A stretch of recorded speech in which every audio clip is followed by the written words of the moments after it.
What happens when you don't fit? Yes, what happens when you don't fit? What happens when you suddenly find out that you don't belong, either to a certain circle, to a certain group of people, or you just don't belong to a certain institution? What happens when you feel isolated from a group of people? Now, this is a very important question because as human beings, I believe we are made to socialize, to bond, to belong to something or to belong to somewhere. So we belong to a group of people, we belong to a culture, we belong to a religion, we belong to a race, we belong to ideology, ways of thinking, we belong to some kind of a social class, economic class, political class.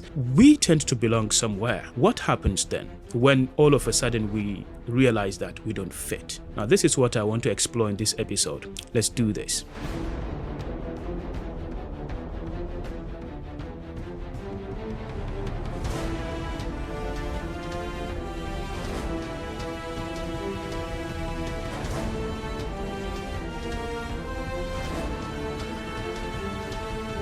Hi, salam alaikum. I want to welcome you back to Human Bound Podcast. My name is Ali Hambal, and I am your host on this podcast. And I truly appreciate the time you give me on this podcast because I believe you have given me the most precious thing in your possession, and that is your time. Because time is the one thing, once given out, you can hardly retrieve it. It's gone. So when a person gives you his time, it is as though he has given you the most precious thing in his possession, because he has given you a portion of his life he may never be able to recover.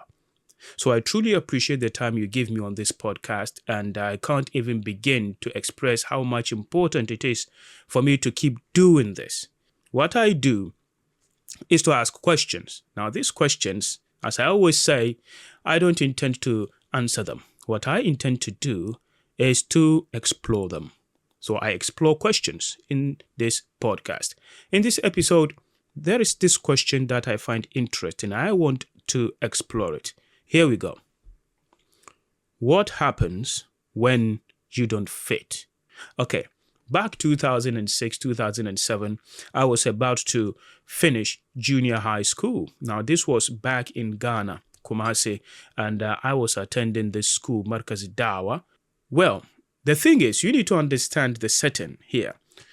As a Zango people, back in West Africa, Ghana, Kumasi, we have this huge influence of Islamic teaching and the Arabic culture. There is this huge influence over there. I mean, it all comes down to who kind of influenced you. I mean, certain areas are influenced by Christianity and the Christian mission, and certain areas were kind of influenced by Arabic and Muslim mission. Now, Zango is hugely influenced by Islamic teachings, Islamic missionaries, and Muslims and Arab way of thinking. Now, there was this thing that happens when you have a school, then Islamic school, then you have Islamic and Western kind of education combined in the same school.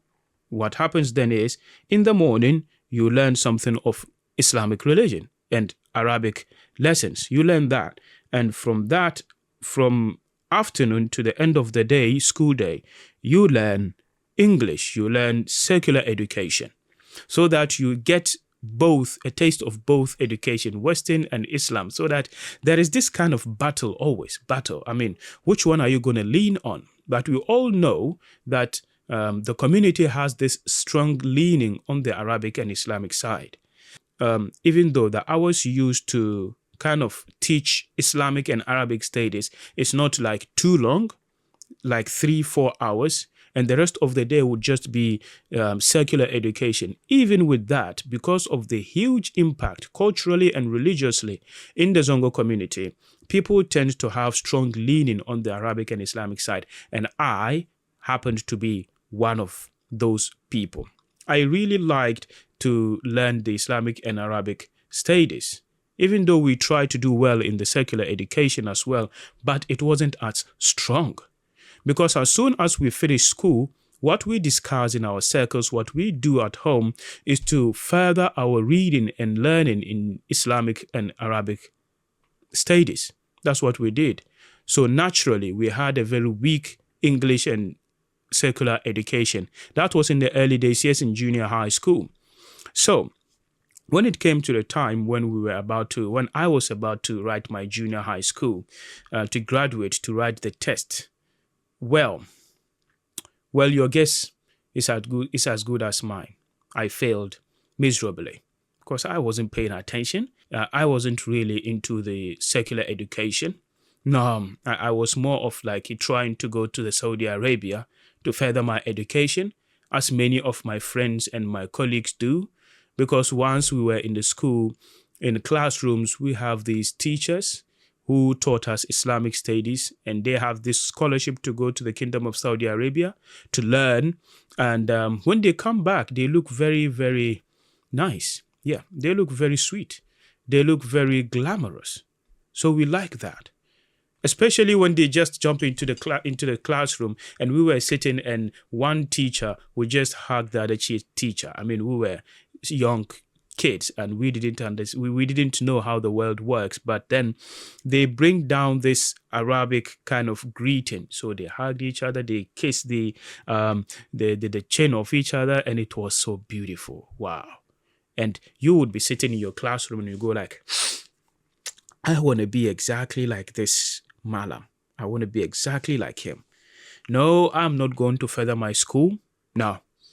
As soon as I'm done, what I'm going to do is to look for that scholarship and just travel to Saudi Arabia.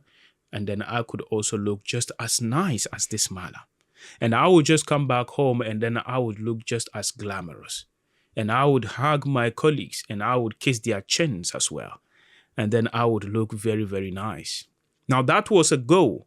That was a goal, not just for me, but for many of my colleagues. Now, you have to understand, when a kid or a student completes the junior high and senior high and doesn't go to Saudi Arabia or doesn't get this scholarship to go, I mean, his life is stuck in most cases, or say in many cases. He feels as though his life is done. His life is stuck. He can't move forward. He can't move backwards. He is stuck. His whole ambition from ground up was built or predicated on the hope that he would travel to the Kingdom of Saudi Arabia, get this scholarship, go there, and then that is when life is considered successful. That is in Zango community settings, talking about the Arabic students. In most cases from back in the day, that used to be the goal. Just finish it and then go to the Kingdom of Saudi Arabia with scholarship. Now, here's the thing. Not many people get this scholarship. Very, very, very few of us get this scholarship to go. Very few. Out of the many, out of like 100 people, you are looking about 10 people. And not everyone would get to go. But then, hey, this was the goal and people are pushing that agenda. Now, many people, when they go there and they study, and when it is about for them to graduate, okay, when the time comes for them to graduate and finish, they don't want to come back home. Why? Because, when you get that scholarship and you go out there, you get stipend being paid, you get taken care of. I mean, food allowance, living allowance, accommodation, and clothing allowance. And basically, your life is being taken care of at the average level. So you don't have to work so much for some things. And because the community is lacking somehow in terms of resources, the little that you get would actually make you look as though you are doing really well, like financially, even though you are only dependent on some kind of stipend. But then, hey, you don't want to come back home because as soon as you drop down, you have lost everything. And you would now have to start life all over again. Now, that was the problem. Anyways, I'm not going deeper into this problem. But the thing is, I used to be one of those students who really, really, really wanted to do this. So I did not really give much attention to my school, to my books, to my secular education, to my English side of education. So when the time came for me to kind of finish my junior high, now you would imagine what happened, right? I failed miserably, like miserably. I hit the bottom rock, crashed, done. I really failed.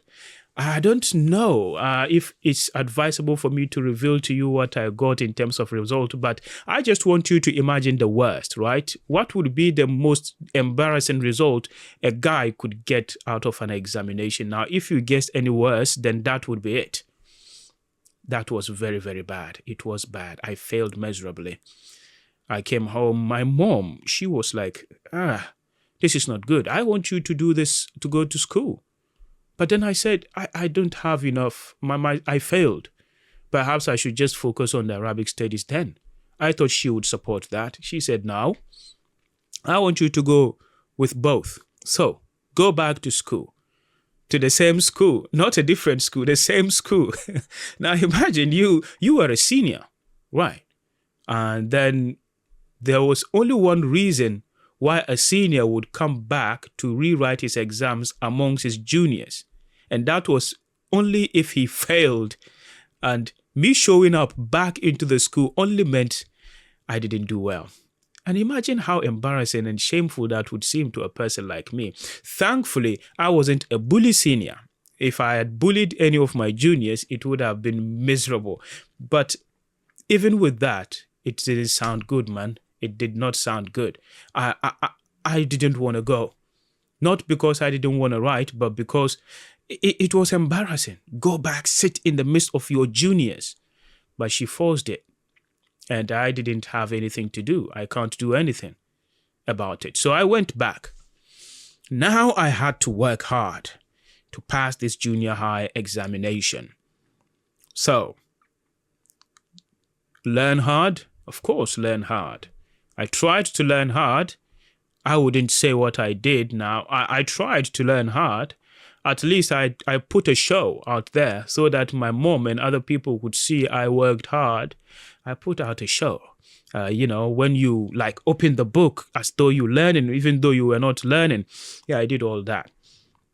And then the time came for me to write the second time.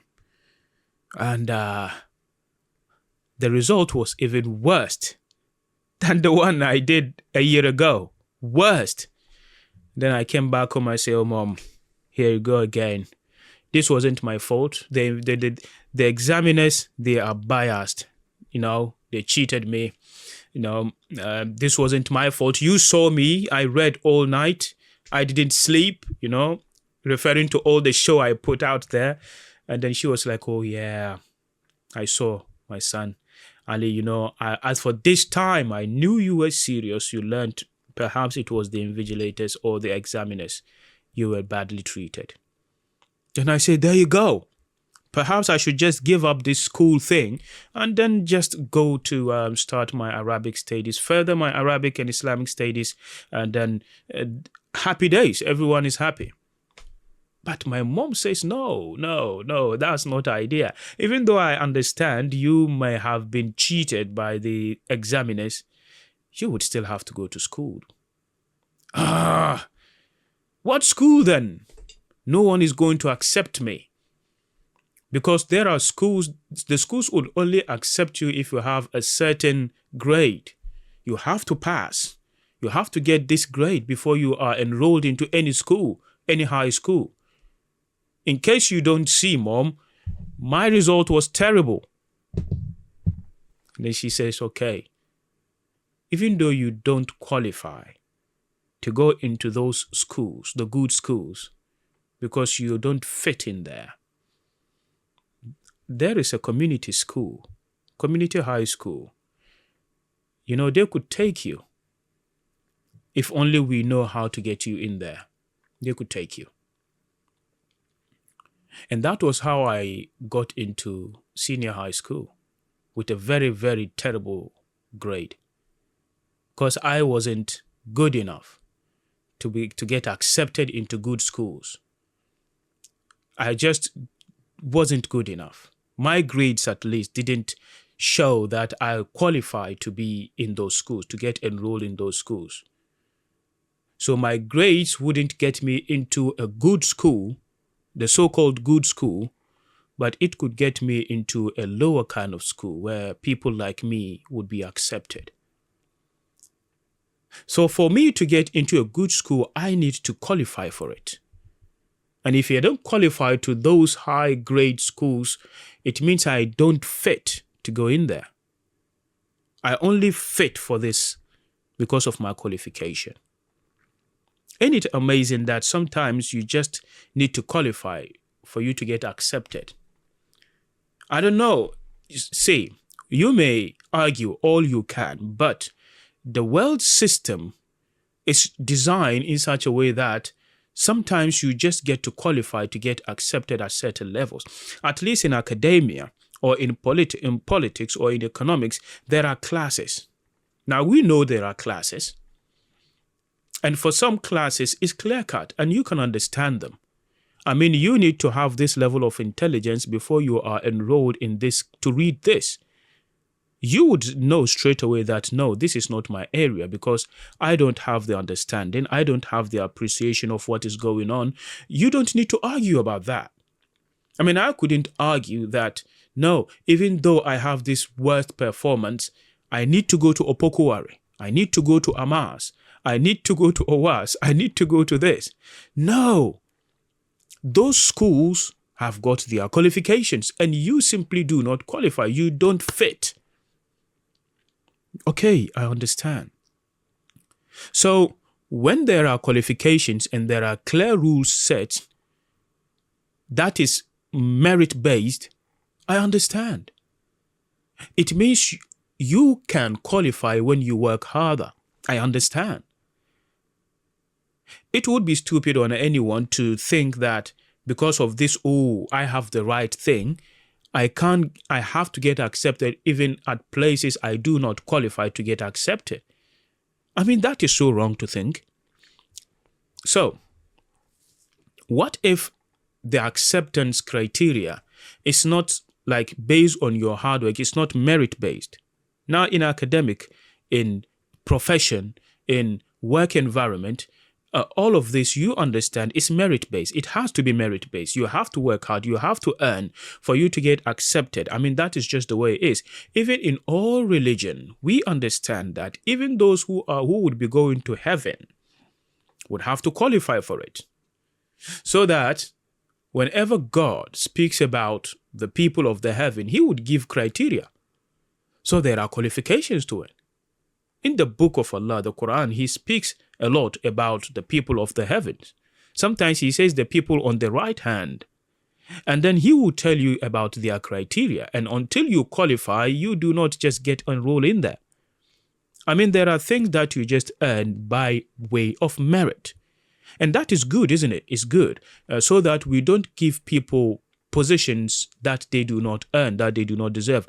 I believe we are facing a huge problem because we are putting people at places they don't deserve. People at places that they do not qualify to be in there. I believe that was what the Prophet says when he talked about the end of time, when he says that when we give people positions or we entrust them with responsibilities which they do not deserve, then we just have to wait for the end of days. And I believe we are experiencing it today.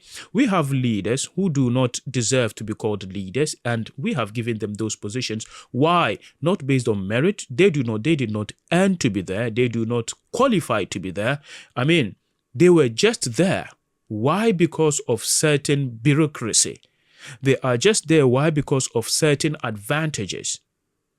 I believe it is dangerous for us to treat certain things that deserve to be earned by way of merit, but then we just give them out by way of some kind of connection or some kind of familiarity or some kind of something that is undeserving of that.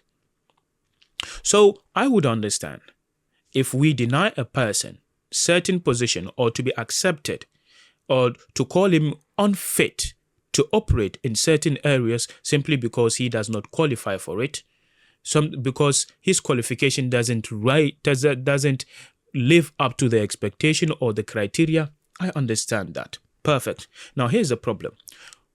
What if people just reject you, not because of some merit, not because you are not good enough, not because you do not qualify. They simply reject you because of who you are. I think that is where the problem is, isn't it? Now imagine I don't get accepted in Opokuwari. because I am from Zango. Now imagine that. I did not choose to come from Zango. I did not choose to be born where I'm born. Even though I qualify to be at these places, but they just say, no, you are a Muslim. Oh no, you are black. Oh no, you talk this way. I did not choose to be that. So when people deny you access and disqualify you based on who you are, based on your background, based on your color or race, now that is where we have a problem. Now, before we talk about race, last week, right, I talked about Malcolm X. Now, you could check out the episode I did on Malcolm X, trying to talk about how name really influenced our behavior and our attitude in life. I tried to talk about that. But look, Malcolm X, they used to do, the black Americans back in the day, they used to do this combing thing. Now, the combing thing is very interesting thing. What happened was that they found themselves in the middle of the United States of America, and the white people back in the day posed themselves as the supreme and the superior being, the superior race. And you don't get accepted as a cool guy. You don't get to get accepted, to get respected, to get appreciated. You don't get that privileges unless you look like a white man. And that really drove them to start combing their hair. Sometimes they bleach their skin just to look lighter, so that their hair look a little bit thinner, because they believe when they do this, they would look a little bit like a white man. And until you are a white man, you are not respected, you are not accepted, and all of these privileges, you wouldn't get to enjoy them. Now, this is what happens when a person feels he doesn't fit at a place he really feels like he belongs to. Now, black Americans, they feel like they belong here. But hey, they can't get accepted until they look like a superior being. Now, this wasn't because they lack intelligence. This wasn't because they don't qualify to be treated and respected. On the contrary, they were treated that way because of who they were, their skin. And that is the problem. Now, imagine you are getting into any relationship, right? Maybe friendship.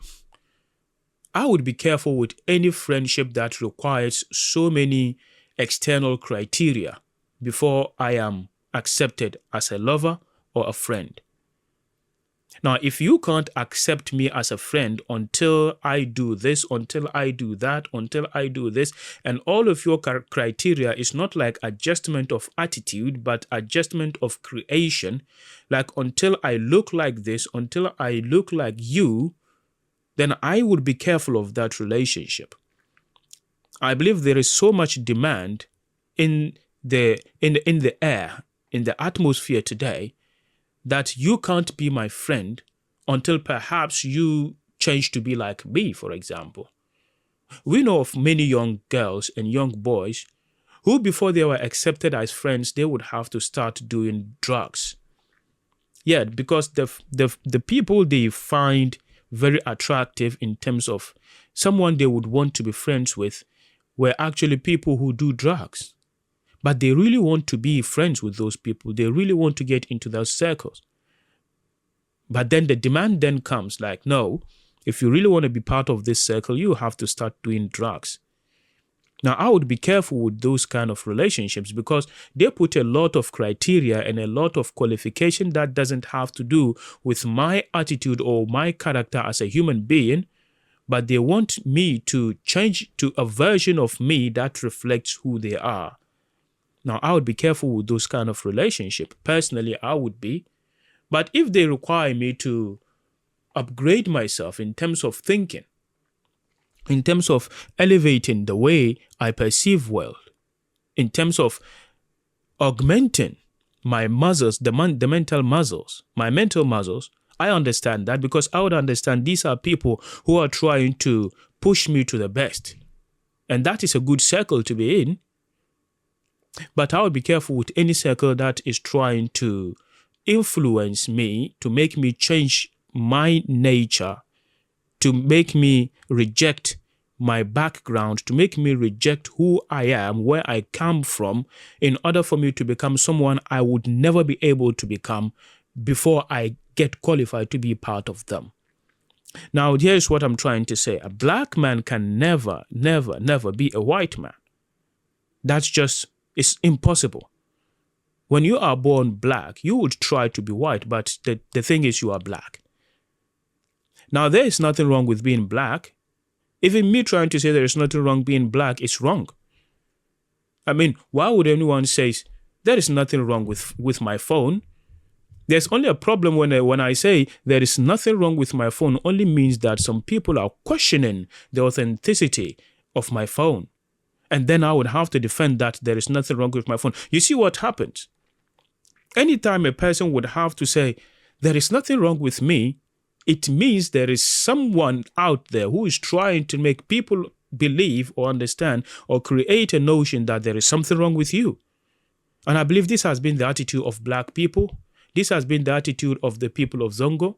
This has been the attitude of poor people, people brought from a weaker position. This has been the attitude, like being on the defense side, being on the side where they would have to let people know there is nothing wrong with me. The moment you start thinking, there is nothing wrong with me. No, I am fine. No, I'm all right. No, it means you are on a defense level. It means you are on the weaker side of the argument.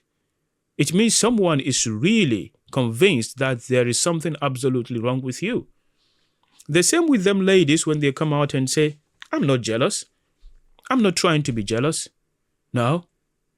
It means there is some kind of jealousy in the air. You are trying to just shove it out. I don't know if you understand what I'm trying to say. What I'm trying to say is, when a person is trying to make you feel like there is something wrong about who you are, and until you stop being who you are and become them, then you can't be accepted in the world, then that is a problem. That person is really trying to do something very harmful to you because he wants you to stop being who you are. And guess what happens when a person stops being who he is? Then he becomes a nobody because there is no way he's going to get accepted as someone else. Now, the only way I believe we can accept each other is to accept one another for who we are. Now, accept this culture for what the culture is. The culture doesn't have to be you, but you can coexist with that culture. You can be with that culture. I mean, you can work with them. The black man doesn't need to be a white man before he is respected. The white man doesn't need to be a black man before he is respected. Now, what are we going to do then? Be who you are and then work with each other. That is all. Now, I'm doing this video, right? I'm shooting this recording. I've got a microphone. I've got a camera. I've got lights everywhere. Now, here's the thing. If the microphone says he would not accept anything within all this mix until he becomes a camera, guess what happens? I won't have a recording. But they both work. They understand the working of each other. And they respect each other's boundary. I think that's what we should do.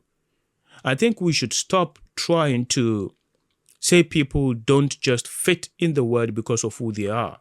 That is the worst thing anyone could tell anybody in this world. That is just the worst thing. And the worst, and anything worse than that, is for a person to believe that. To believe that I don't fit in because of who I am. Therefore, I would have to change who I am before I can fit in the world. Now, here is a clue. In this giant world, we all fit in somewhere. It is impossible that you don't fit somewhere. If there is a misfit anywhere, it means that is not where you are supposed to be.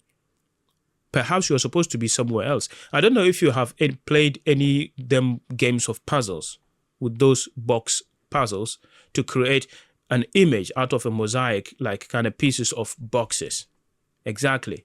Sometimes you put an image somewhere and at the end of everything, then you realize this is at the wrong place. But all you need to do is to take it out and put it where it belongs and it fits in perfectly. Now, I believe we all belong somewhere, and a place we would all fit in perfectly. And if you find yourself at a place where you don't fit, you don't need to hate the people that are there. You don't need to try to be those people. At least if it is not like academic or professional environment, if it is a social setting, if it is a natural gathering, you don't need to change your nature, your background, or anything like that.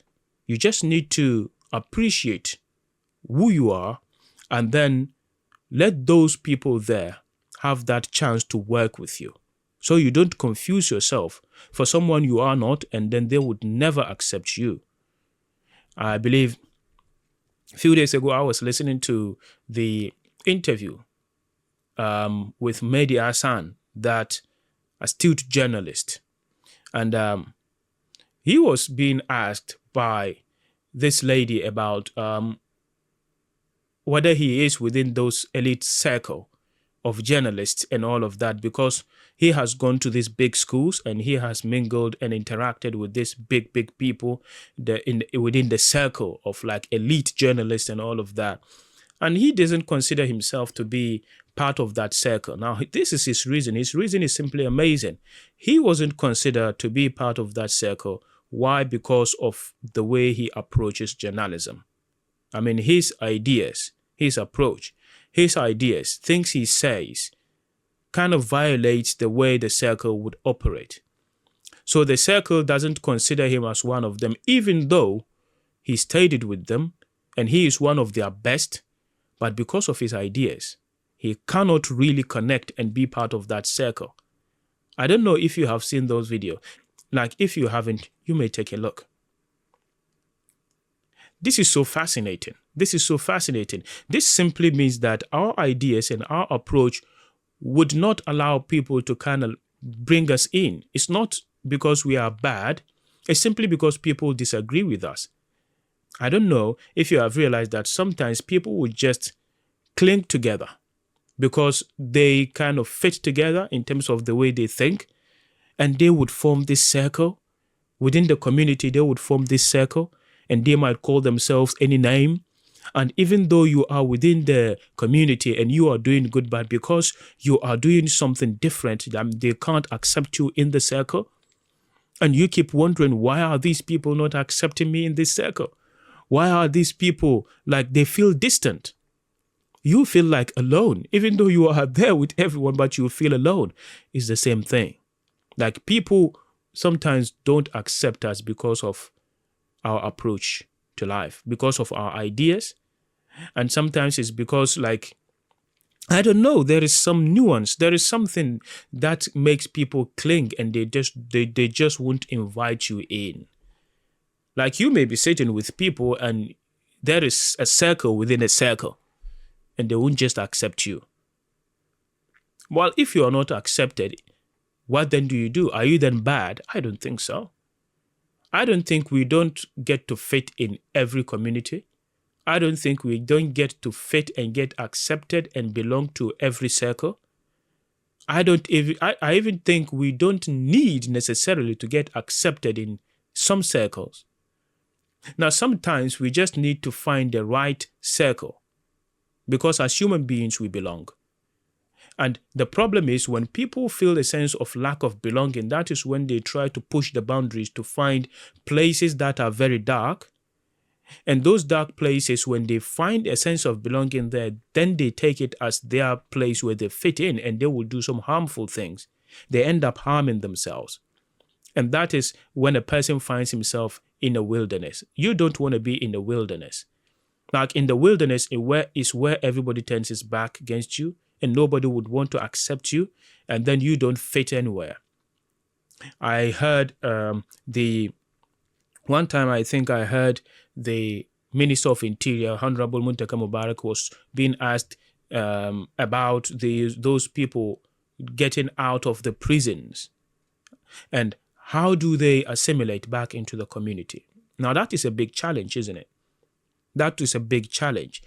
How do you get back into the community? Now, when a person is being convicted and he does a time in the prisons. He comes out. The problem is, how does he get accepted into the community again? He fitted in the prisons, but when he comes out, the problem is how to fit back into community.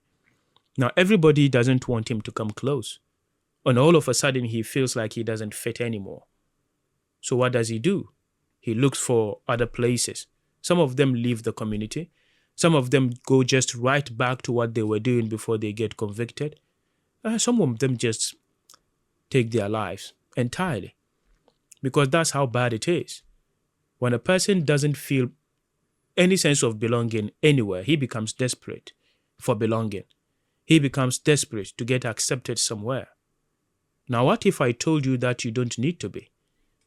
What if I told you that you belong somewhere?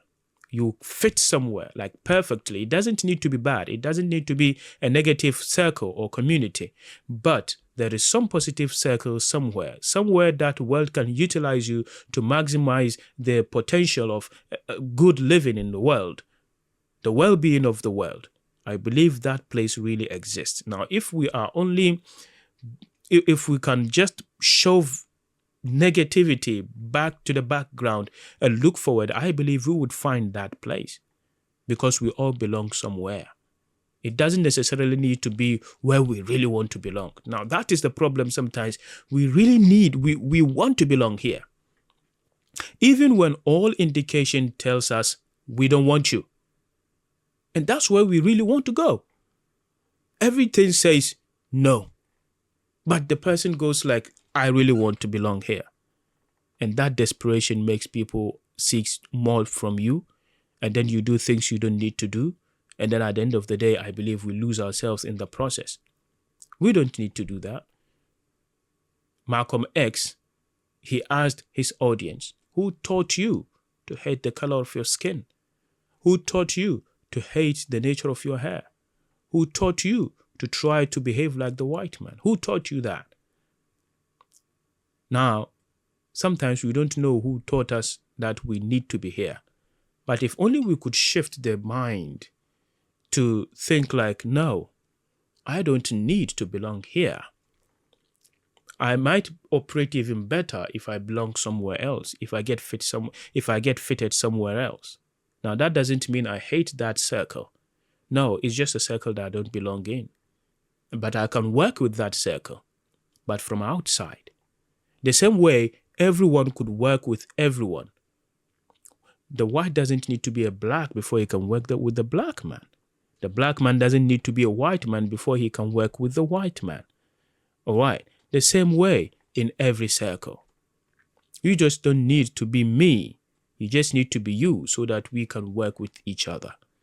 So what happens when you don't fit in? Well, you fit in. That is the point. You fit in. Just not where you are looking to get fitted in. But definitely you fit in somewhere. Now it's up to you and I to find exactly where we fit. Because we fit somewhere. You wouldn't be here if you don't fit somewhere. You fit. Just don't be lazy. Find where you fit. Thank you very much for being with me on this podcast, and I really appreciate the time. Should see you next episode. Salam.